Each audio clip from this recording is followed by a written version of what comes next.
নমস্কার, আমার বাংলা নিয়ে আমি অয়ন আপনাদের জানাই স্বাগত। এই আধ ঘন্টায় আমার বাংলায় নিউজ 18 বাংলার একেবারে খবরের রান্নাঘর থেকে নিয়ে আসবো আপনার জেলার সমস্যা, বিভিন্ন রাজনৈতিক খবর এবং বেআইনি দুর্নীতি সমস্ত তুলে ধরবো। আর আজকে সব থেকে গুরুত্বপূর্ণ এই মুহূর্তে লোকসভা নির্বাচনের আগে তৃণমূল প্রস্তুতি শুরু করে দিল। একেবারে লোকসভা নির্বাচনের জন্য প্রস্তুতি বৈঠক উত্তর 24 পরগনায়, প্রথম বৈঠক। কথা বলবো প্রতিনিধি আবিরের সঙ্গে। আবির, কেন উত্তর 24 পরগনায়, কেন প্রথম?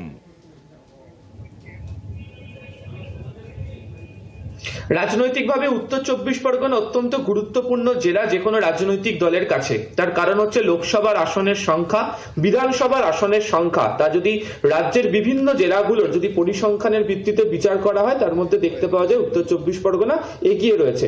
উত্তর 24 পরগনার একটা সময় সাংগঠনের দিক বিভিন্ন দেখভাল করতেন হচ্ছে জ্যোতিপ্রিয় মল্লিক। সেই জ্যোতিপ্রিয় মল্লিকের অনুপস্থিতিতে আজকে তৃণমূল কংগ্রেসের যে কোর কমিটি, যে সদ্য কোর কমিটি তৈরি করে দেওয়া হয়েছে, বা বলা ভালো দেখভাল করার জন্য যে কমিটি, সমন্বয় কমিটি তৈরি করে দেওয়া হয়েছে, তাদের যারা প্রতিনিধিরা রয়েছেন সেই তাদেরকে নিয়ে, বিধায়কদেরকে সঙ্গে নিয়ে আজকে এই বৈঠক অনুষ্ঠিত হলো।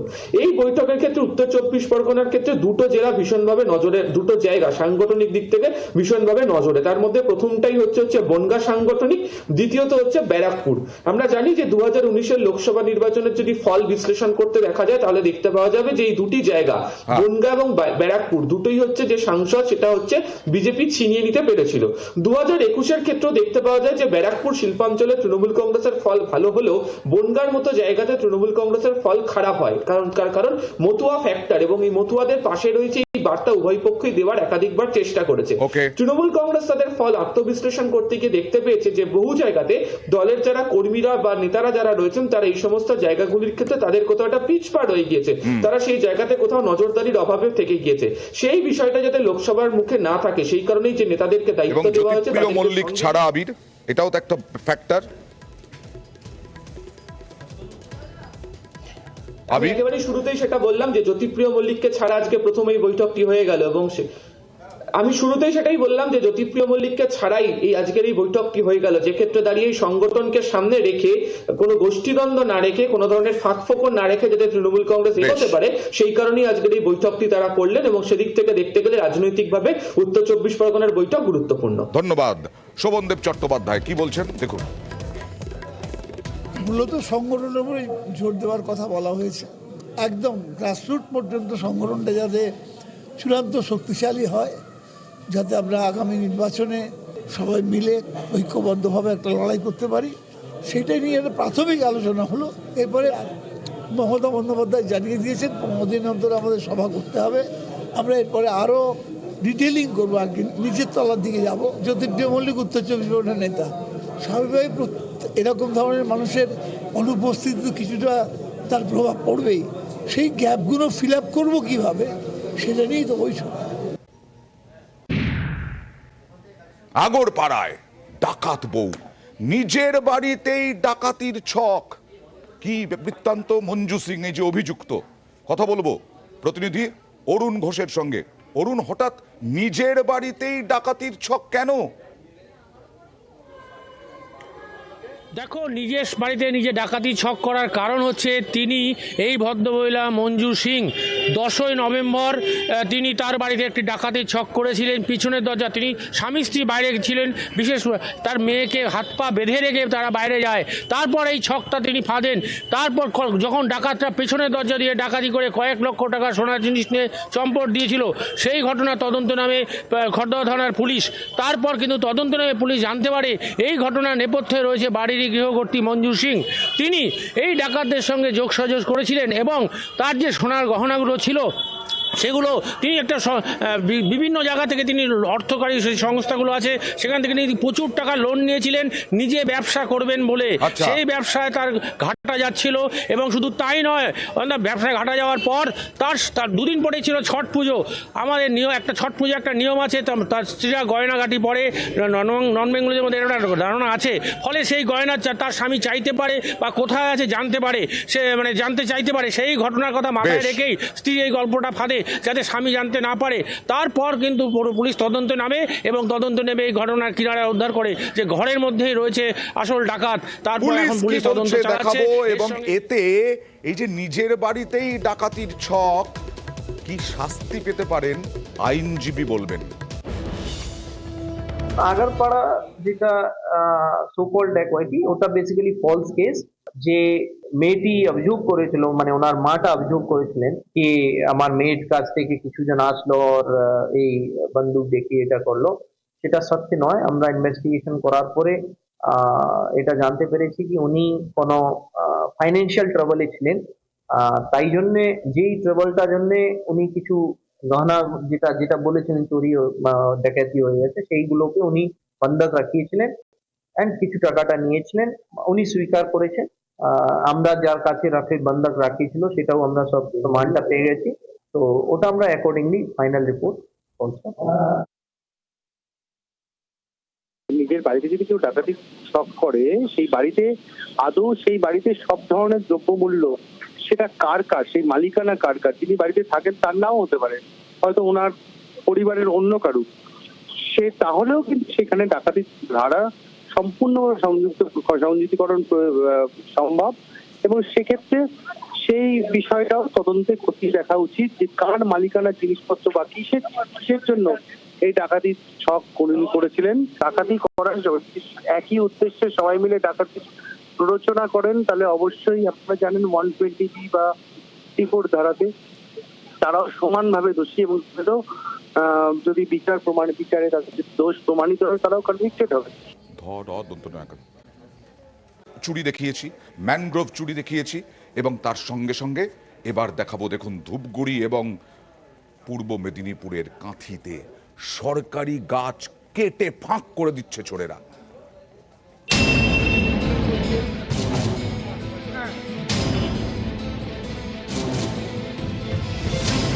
কোথাও সরকারি গাছ কেটে পাচারের অভিযোগ, কোথাও ডাল কাটার নামে মূল্যবান গাছ কেটে ফেলার অভিযোগ।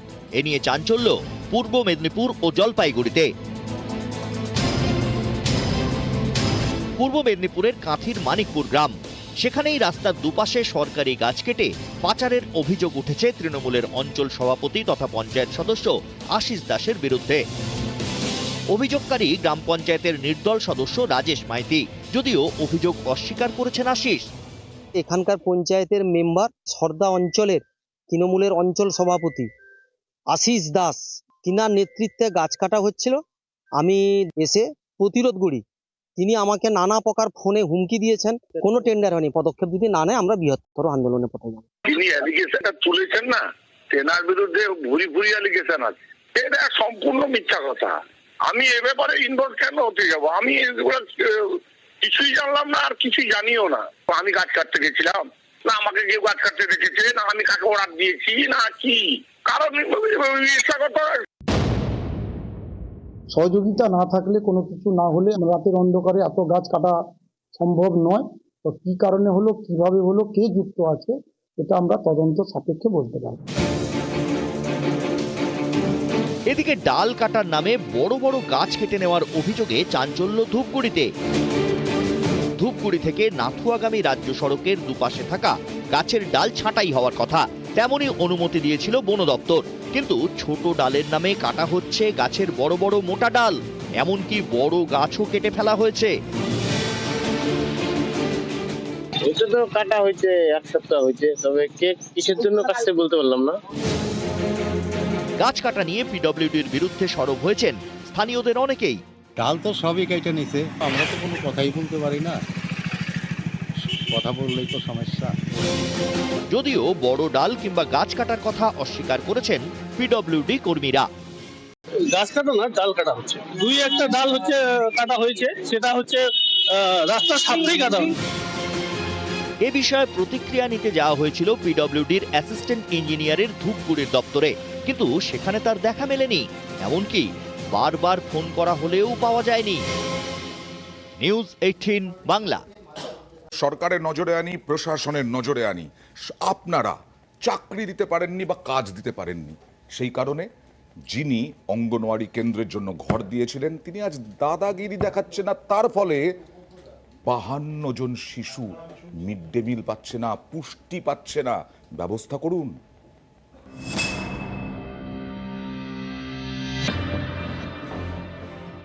অঙ্গনওয়াড়ি কেন্দ্রে তালা ঝুলছে, তাই লেখাপড়া শিখে উঠেছে, মিড ডে মিলও মিলছে না। দুর্ভোগের এই অঙ্গন দক্ষিণ দিনাজপুরের বালুরঘাটে। এখানকার কুমারগঞ্জের অঙ্গনওয়াড়ি কেন্দ্রে তালা ঝুলিয়েছেন জমির মালিক। সরকার থেকে ঘর না পাওয়ার জন্য গত বছর ডিসেম্বর মাসে 12 তারিখে সেন্টারে তালা দিয়ে দিয়েছিল। পরের দিন একদিন বন্ধ থাকার পর পরের দিন থানা এসে সেন্টার খুলে দেওয়ার পরে 11টার সময় আমরা রান্না পরিবেশন করে আমরা বেনিফিশিয়ারিদের খাবার দিই। তারপরে যে 1 বছর পর আবার 11 তারিখ সোমবার সেন্টারে আবার তালা দিয়ে দিয়েছে। সোম, মঙ্গল, বুধবার 3 দিন হলো সেন্টার বন্ধ আছে। স্কুলে এসে ঘুরে যাচ্ছেন অঙ্গনওয়াড়ি কর্মী, ফিরে যেতে হচ্ছে শিশুদের। এই অঙ্গনওয়াড়ি কেন্দ্র থেকে শিশু, প্রসূতি, গর্ভবতী মিলিয়ে 52 জনকে খাবার দেওয়া হয়। সোমবার থেকে অঙ্গনওয়াড়ি কেন্দ্রে তালা ঝুলছে, মিড ডে মিল বন্ধ। জমির মালিকের দাবি, স্কুলের জন্য জমির বিনিময়ে তার পরিবারের একজনকে চাকরির আশ্বাস দেওয়া হয়। তারপর বেশ কয়েক বছর কেটে গেছে, কিন্তু চাকরি মেলেনি। তাই তিনি অঙ্গনওয়াড়ি কেন্দ্রে তালা ঝুলিয়েছেন। তালা মারছি, আমাদের জায়গা যখন দেওয়া আছে, জায়গার জন্য আমাদের হেল্পার নেওয়ার কথা ছিল, হেল্পার করা দিচ্ছে না, সেই জন্যে আমরা তালা মেরে দিয়েছি। ডিমান্ড তো দেওয়ার কথা ছিল, শুধু ওই দিয়ে খালি কথা বলে যাচ্ছে, কিন্তু কোনো কাজ হচ্ছে না। সেন্টার এভাবে বন্ধ করে রাখার জন্য কাকে অ্যালাউ করবো না। তো আমরা একটা ইনস্ট্রাকশন দিয়েছি, এটা চালু রাখতে হবে। আর যারা যারা ওটা অবস্ট্রাকশন করছে, যে কোনো কারণে হোক, নিয়ম অনুযায়ী ওটা ডিল করতে হবে।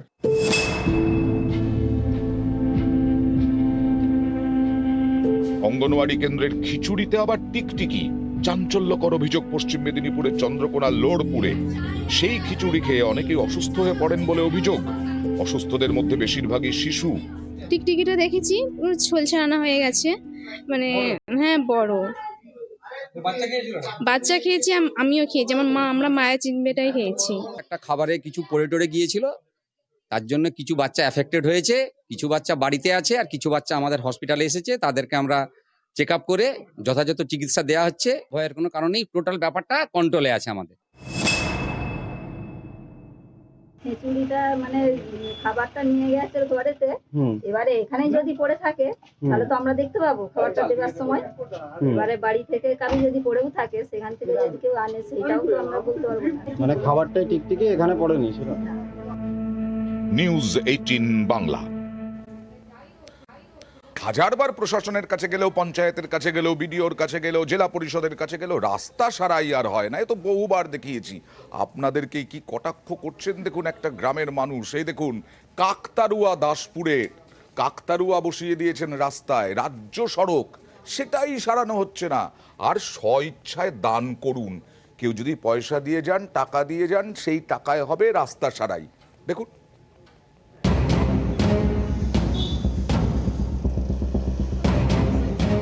কৃষি জমিতে নয়, রাস্তায় কাকতাড়ুয়া, গলায় আবার প্ল্যাকার্ড। সেখানে রাস্তা সারানোর আর্থিক সাহায্যের আবেদন। বেহাল রাস্তা সারানোর অভিনব প্রতিবাদ পশ্চিম মেদিনীপুরের দাসপুরে। এখানকার রাজনগরে ঘাটাল মেদিনীপুর রাজ্য সড়ক বেহাল, বিভিন্ন জায়গায় গর্ত।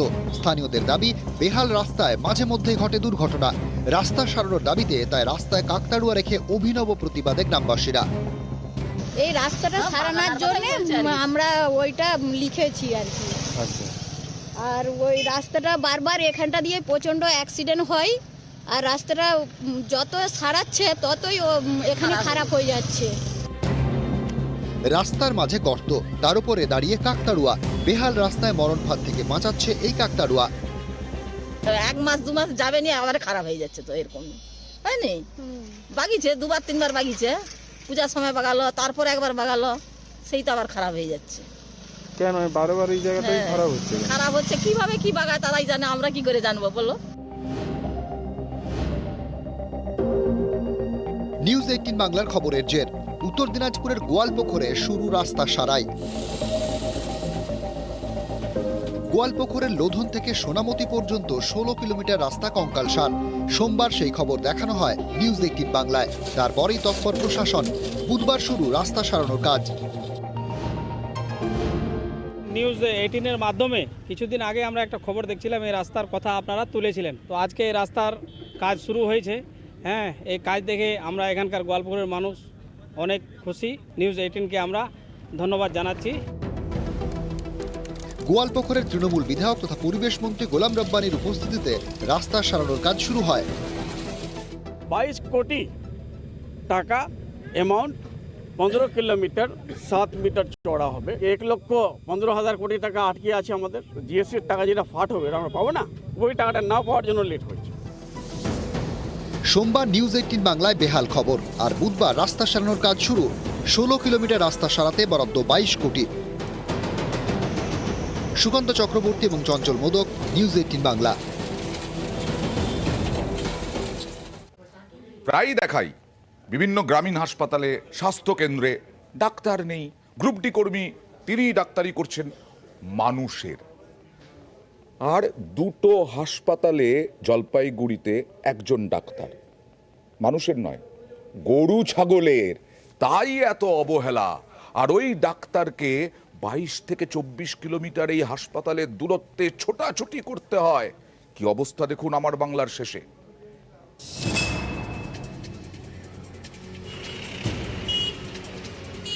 দুই হাসপাতালের দায়িত্বে মাত্র একজন ডাক্তার, এমনই অবস্থা জলপাইগুড়ির দুই পশু হাসপাতালের। একটি হাসপাতাল জলপাইগুড়ি সদরে, অন্যটি ঘুঘুডাঙ্গায়। দুই পশু হাসপাতালের দূরত্ব প্রায় 26 কিলোমিটার। আমি যতটুকু পারছি ততটুকু মানে চেষ্টা করছি সময় দেওয়ার, দু তরফেই সময় দেওয়ার চেষ্টা করছি, যাতে প্রাণী পালকরা হ্যাম্পার হয় না। হ্যাঁ, আমি প্রতিদিন তো এক সেন্টারে বসতে পারছি না, কোনো ওখানে হয়তো 4 দিন যাচ্ছে, এখানে হয়তো 2 দিন আসছি। এবিএসসিতে সময়টা দেওয়ার কারণটা হচ্ছে যে ওইটা একটা ইন্টিরিয়ার জায়গায়, মানে সদরের ইন্টিরিয়ার, সদর ব্লকের ইন্টিরিয়ার জায়গায় পড়ছে। যেহেতু ওখানকার আর কোথাও কোনো সেন্টার নেই, যেহেতু ওনারা নিয়ে আসেন বা গরু, ছাগল, হাঁস, মুরগি বিভিন্ন রকমের সমস্যায়, শুকর। দুই হাসপাতালের দায়িত্ব একজন চিকিৎসকের কাঁধে। রোজ দুই হাসপাতালে তিনি যেতে পারেন না। স্থানীয়দের দাবি, এই সমস্যা দীর্ঘদিন ধরেই চলছে। মাঝে মধ্যে পরিস্থিতি সামাল দিতে একজন চিকিৎসক নিয়োগ করা হয়, কয়েক মাস পর তিনি বদলি হয়ে যান। তারপর এক চিকিৎসকের কাঁধেই দুই হাসপাতালের দায়িত্ব পড়ে। ফলে রোজই কোনো না কোনো হাসপাতালে চিকিৎসক থাকেন না, তখন ফার্মাসিস্টকে সব সামলাতে হয়। উনি মঙ্গলবার, বৃহস্পতি 2 দিন, শনিবারও আসছেন, 3 দিন করে আসেন, আর বাকি 2 দিন আমাদের সামলাতে হয় আর কি। তাদের ডাক্তার দিলে সুবিধা হয়, মানে স্থায়ী ডাক্তার দিলে। জলপাইগুড়ির বাসিন্দাদের আয়ের বড় ভরসা পশুপালন। এই দুই হাসপাতালের উপরে প্রায় 20টি গ্রামের পশুপালকরা নির্ভরশীল। সেখানেই চিকিৎসকের অভাব। আমার ছাগলটা অসুস্থর জন্য আমি নিয়ে আসছি। এটা কেন, আর বাড়িতে আমার একটা অসুস্থ ছাগল আছে। ডাক্তারবাবু থাকলে আমার ভালো হতো, ডাক্তার বুঝতে পারতো জিনিসটা, কিন্তু নেই। আর কি করবো, এখন ওনাকেই দেখাতে হবে। যে আমার ছাগলটা হচ্ছে কুকুরে কামড় দিছে, হ্যাঁ, মানে ডাক্তারবাবু না থাকাতে আমাদের একটু অসুবিধা হচ্ছে, হ্যাঁ, ভালোভাবে চিকিৎসা করতে পারতেছি না। স্থানীয়দের অনেকেরই প্রশ্ন, পশু হাসপাতাল বলেই কি এত অবহেলা? আমরা ঊর্ধ্বতন কর্তৃপক্ষকে জানিয়েছি, ঊর্ধ্বতন কর্তৃপক্ষ ব্যবস্থা নিচ্ছেন, হয়তো খুব দ্রুতই ডাক্তার পাঠাবেন। সেক্ষেত্রে ওই ঘুঘুডাঙ্গা যিনি ডাক্তারবাবু আসেন, তিনি সপ্তাহে 2 দিন আসেন, 2 দিন এখানে ডিউটি করেন, 3 দিন ঘুঘুডাঙ্গায় ডিউটি করেন। যেদিন উনি আসতে পারেন না, মাঝে মাঝে আমাকেও কাজ করতে হয়। এটা এখানে যদি পার্মানেন্ট ডাক্তার পাওয়া যায় ভালো হয়। চিকিৎসক সংকটের কারণেই এই সমস্যা, আর এই সমস্যার কারণে ভুক্তভোগী হতে হচ্ছে গ্রামের প্রাণী পালকদের। কবে মিটবে এই সমস্যা, সেই দিকে এখন তাকিয়ে রয়েছে জলপাইগুড়ি সদরে গ্রামগঞ্জের মানুষ। জলপাইগুড়ি থেকে পিনাকি সিংয়ের সঙ্গে শান্তনুপর, নিউজ 18 বাংলা।